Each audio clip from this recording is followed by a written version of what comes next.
dhe pranim, pra nuk është tamam një negociat, ai që ka mundësinë e pranimit, ka mundësi të ndryshojë gjëra. Ai që ka lutjen, ka shumë pak në dorë për të bërë. Politikisht Bashkimi Evropian ka integruar brenda vetes dhe vende kujtoj vitet 80 që akoma nuk ishin në atë nivelin e demokracisë si po themi Franca, Gjermania, Anglia e tjerë, por i integroi sepse qëllimet politike dhe ekonomike ishin më të forta se sa standardet. Pra në këtë aspekt e besoj që do të ndodh për të arsyeër që parashtrova.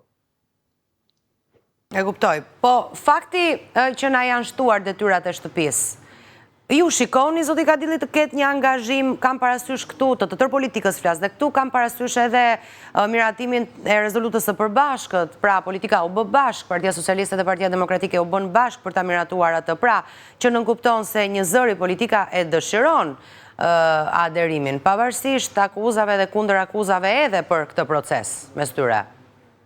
Ju shikoni të ketë një angazhim real nga politika jonë për t'i kryer detyrat e shtëpisë dhe për të bërë secili nga palët rolin e vet? Nuk besoj se do ketë një ndryshim të dukshëm dhe rezoluta edhe pse është një gjë shumë e mirë, e kam përshëndetur kur ka ndodhur, ndryshe nga ata që janë opozitar me ose kundërshtar ose konkurrues me idetë e PD-s, që e kanë quajtur si një lloj tradhtie etj. Jo.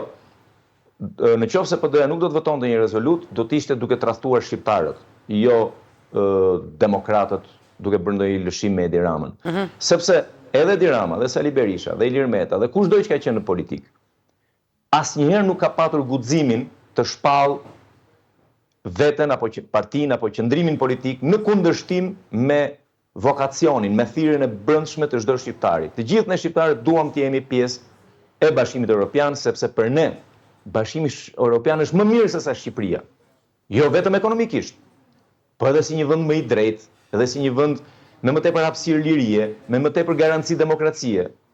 Se po të ishin mirë shqiptarët, siç janë zviceranët për shembull, nuk do të kishin ndonjë lutje të madhe për të futur në Bashkimin Evropian. Madje do ishte e kundërta, do negocionte Bashkimi Evropian me ne. Por ne kemi probleme që vetë shoqëria që e lut veten të jetë në BE, sepse nuk beson ke politikanët e vetë shoqëria ka sfida më të mëdha përpara. Dhe këto detyrat e shtëpisë nuk do mbarojnë dot, as në 27-ën, dhe rrezik as në 37-ën, sepse ndryshimin kulturor për të qenë europian e kemi ne detyrë. Pra të jesh në Bashkimin Evropian, kjo nuk të bën automatikisht të jesh europian. Ne mund të jemi europian nga raca, historia, shumë tradita e tjera, por nuk kemi europian sa i përket kulturës demokratike. Nuk kemi europian sa i përket aftësisë për të bashkëpunuar dhe bashkëjetuar të ndryshmit. Aftësisë për të prodhuar një shtet të drejtë, jo vetëm në gjykata në prokurori, po të drejtë në shërbimet civile, në shërbimet e arsimit, shëndetësisë, në garancitë që i japim qytetarit, në pranimin e të ndryshmit, në lirinë individuale dhe në raportet me shtetin. Ne edhe për shumë breza ndoshta do të jemi mbrapa kësaj. Prandaj se çfarë do të bëjnë politikanët, do mundohen të aktrojnë aq sa duan. Të jemi të bindur, të gjithë shqiptarët do ta dinë që nuk e bëjnë me zemër këtë gjë. E bëjnë sepse e dinë që vota shqiptarëve do të dëshkonte shumë keq nëse nuk do ishin në gjendje të plotësonin detyrimet përballë këtij procesi që e quajmë negociues, por që është proces parafrues me Bashkimin Evropian. Nuk e bëjnë nga qefi, e bëjnë nga halli. Po për shembull, po të jemi konkret, aty te kapitujt 24, 23, ku flitet për reformën në drejtësi, ku flitet për bashkëpunimet e policisë së shtetit, ku kritikohet mënyra se si bashkëpunohet, ku përmendet edhe inkriminimi i strukturave të policisë së shtetit e mandej jepen edhe detyrat përkatëse se si duhet jetë. Për shembull, nëse marrim policinë, a ka kohë mjaftueshëm që ajo të spastrohet? Nuk besoj se do ndodhë në i gjë e çuditshme. Mund të ketë përmirësime, por edhe kjo, le të flasim më konkretisht. A është policia shqiptare problemi më i madh?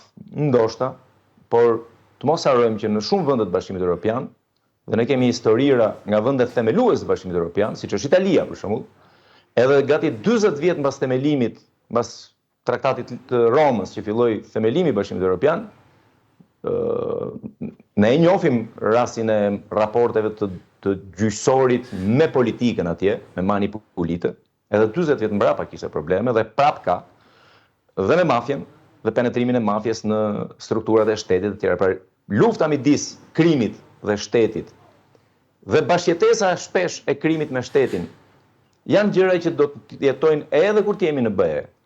Prandaj e shoh që bërja e detyrave të shtëpisë natyrisht është një gjë e rëndësishme, por nuk besoj se do ndryshoj shumë çka. Besoj që do ketë ndryshime të aparencës, pra të dukjes, po jo të thelbit. Se edhe këtu kemi të bëjmë me atë që thash pak më parë, me kulturë shoqërore tonën. Shumë njerëz duan të futen në politikë se duan të bëhen të pasur. Shumë vetë futen në administratë sepse duan të vjedhin.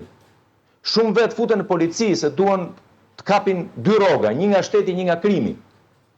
Për sa kohë ne nuk e kemi mitin e ndershmërisë kur punojmë për shtetin, dhe shtetin e quajmë si një lop që do ta mjelim, dhe prandaj rrim ke dera e partisë respektive që po erdhi në pushtet apo kur të jetë në pushtet të na jap në një gjë. Raporti me shtetin, se duket si filozofia që thash pak më parë, liria individuale dhe raporti jon me pushtetin apo me shtetin. Ne kemi raport vartësie, që nga koha e Zogut ndoshta, po shumë pak atëherë. Po sot një qytetar evropian nuk do t'ja di, nëse ka atë dyqanin e vet, nuk do t'ja di se kush është kryeminist dhe pse është kryeminist. Dhe nuk merr pjesë në votime për të kapë në një vend pune në shtet. Vazhdon bën atë punën e vet. Ne edhe biznesin e kemi klientelist. Çfarë kemi realizuar deri më sot ne si shoqëri? Edhe biznesi, edhe media, edhe profesionistët, edhe njerëzit e angazhuar në jetën publike apo shoqëritë civile janë klientelist. I shërbejnë dikujt me idenë se do të marrin një shpërblim. Dhe kjo nuk ndryshon për 2 vjet. Natyrisht ne mund të bëjmë ca ligje më të mira, mund të tregojmë edhe një lloj vendosmërie në zbatim, mund të bëjmë edhe disa shembuj që normalisht quhen koka turku, por ndryshimi nuk është aq i lehtë. Ne si Shqipëri duhet vendosim të jemi ne ata që bëjmë ndryshimin e madh. E kuptoj. Zoti Kadilli, faleminderit për këtë analizë edhe për këtë bashkëbisedim. Punë të mbarë. Faleminderit juve. Shumë faleminderit. Kënaqësi.